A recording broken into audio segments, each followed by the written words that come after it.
Doctor Kiran Peddi గారు ఇవాళ మనతో ఉన్నారు. వారి ప్రయాణం గురించి and all about inflammatory bowel disease అన్ని మాట్లాడదాం. Sir welcome to Suman TV. Sir welcome, thank you అండి. కానీ సార్ ఇండియా ఒకప్పుడు హెల్దీగా ఉండేది.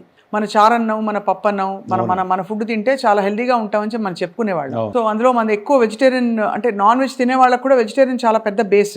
అంత గర్వంగా చెప్పుకున్న హెల్దీ ఇండియా ఇవాళ అన్హెల్దీగా మారడానికి ఏంటి సార్ ప్రధానమైన కారణం? అంటే కొంతవరకు western influence is one thing అండి. వెస్ట్రన్ ఇన్ఫ్లుయెన్స్ మనకి fast food centres, burgers, chicken, pizzas ఇవన్నీ కూడా ఫాస్ట్ ఫుడ్ సెంటర్స్ రావడం ఒకటి, అది వెస్టర్నైజ్ కల్చర్. ఇంకోటి ఏంటి, అందరికి హడావుడి ఎక్కువైపోయింది, చాలా బిజీ అయిపోయారు, life schedule is very busy. So మనం ఏది పడితే రోడ్డుపై ఫుడ్ తినడము, కల్తీ ఆయిల్ ఉంటుంది ఆర్ ఇంప్రాపర్లీ కుక్ ఫుడ్ కానీ and improperly cook process oil కానీ, ఇవన్నిటి వల్ల ఏంటంటే ఈ కంటామినేషన్స్ ఎక్కువైపోయి ఆ లైఫ్ స్టైల్ చేంజెస్ వల్ల చాలా ఫాస్ట్ ఫుడ్తోని కానీ కాకుండా ఈ contaminated food, contaminated oil consume చేయడం వల్ల అనేక రకమైన డైజెస్టివ్ ఇష్యూస్ ఇంక్లూడింగ్ క్యాన్సర్స్ ఇవన్నీ వచ్చే అవకాశం ఉంటుంది. కంటామినేటెడ్ ఫుడ్కి మనకు ఆప్షన్ లేదు ఇప్పుడు. అంటే దొరికే కూరగాయలే తింటాం, దొరికే హార్మోన్ ఇండ్యూస్డ్ మీట్సే తినగలుగుతాం.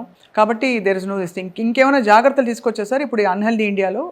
అంటే మీరు అనేది కరెక్ట్ అండి, కొంతవరకు అవాయిడ్ చేయలేం. మనం చేయగలిగింది ఏంటంటే ఒక ప్రాపర్లీ టైం ప్రకారం ఫుడ్ తీసుకోవడము, హెల్దీగా as much as possible healthy food తీసుకోవడం, more of fruits, vegetables, non veg కూడా తీసుకోవచ్చు బట్ మోర్ ఆఫ్ వెజిటేరియన్ తీసుకొని లెస్ ఆఫ్ నాన్ వెజ్ తీసుకోవడం వల్ల లెస్ ఇన్ఫ్లమేటరీ డైట్ అంటాం. Inflammatory diet is non vegetarian is inflammatory diet. So less non veg తీసుకొని more of vegetables తీసుకోవడం వల్ల మనకి ప్రాపర్గా ఫైబర్ అండ్ తీసుకోవడము, రోడ్ సైడ్ ఫుడ్ అవాయిడ్ చేయడము. ఎందుకంటే కంటామినేటెడ్ వాటర్ కూడా చాలా డేంజరస్ అండి, దానివల్ల హెపటైటిస్ రావడము, జాండీస్ రావడం అవుతుంటుంది. సో ఆ వాటర్, కంటామినేటెడ్ వాటర్ కానీ కల్తీ ఆయిల్ కానీ ఇవన్నీ యూజ్ చేయడం వల్ల చాలా కాన్సిక్వెన్సెస్ ఉంటాయి. అవన్నీ అట్లీస్ట్ అవాయిడ్ చేసుకోవచ్చు. మీరంటే కొన్ని అవాయిడ్ చేయలేకపోవచ్చు but at least we can do the whatever is required to maintain the gut healthy. So ఇక్కడ సార్ ఒక క్వశ్చన్ అడగాలి నేను. అంటే మీరు అన్నట్టుగా కంటామినేటెడ్ వస్తువులు మనం కడిగి దాన్ని ప్యూరిఫై చేసి అంతవరకు చేయగలుగుతాం but beyond a point we can't help. So other than that in terms of food groups, timings ఎలా మనం దాన్ని నియంత్రించుకోవచ్చు కొంత ఇప్పుడున్న ఇన్ఫ్లమేటరీ బౌల్ డిసీజ్ అవాయిడ్ చేయడానికి?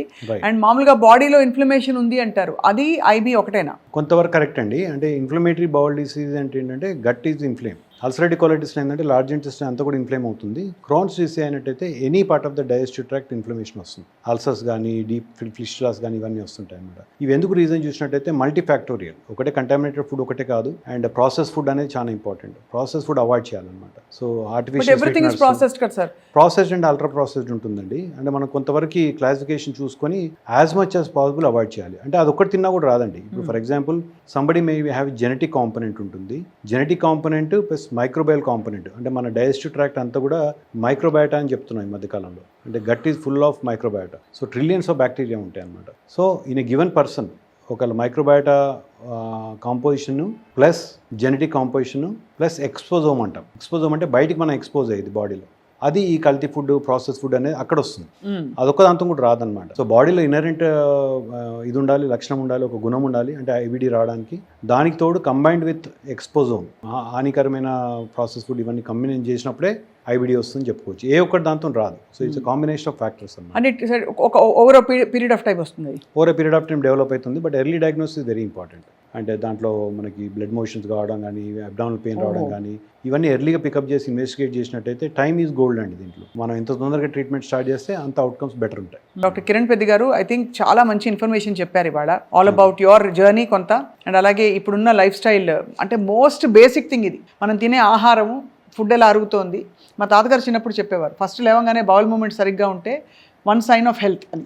సో ఇవన్నీ కనిపెట్టుకుని ఉండాలి, జాగ్రత్తగా తినాలి, బాధ్యతగా తినాలి, అండ్ ఏ వ్యాధుల బారిన పడకుండా చూసుకోవాలి. Thank you so much sir for your valuable time. అలాగే సుమన్ టీవీ ప్రేక్షకులకి ఎప్పటికప్పుడు మిమ్మల్ని పలకరించి బోల్డ్ అనే విషయాలు తెలుసుకుంటాం, all about the digestive system and how to eat and how to live healthy. Sure, absolutely. Thank you so much, sir. Thank you very much.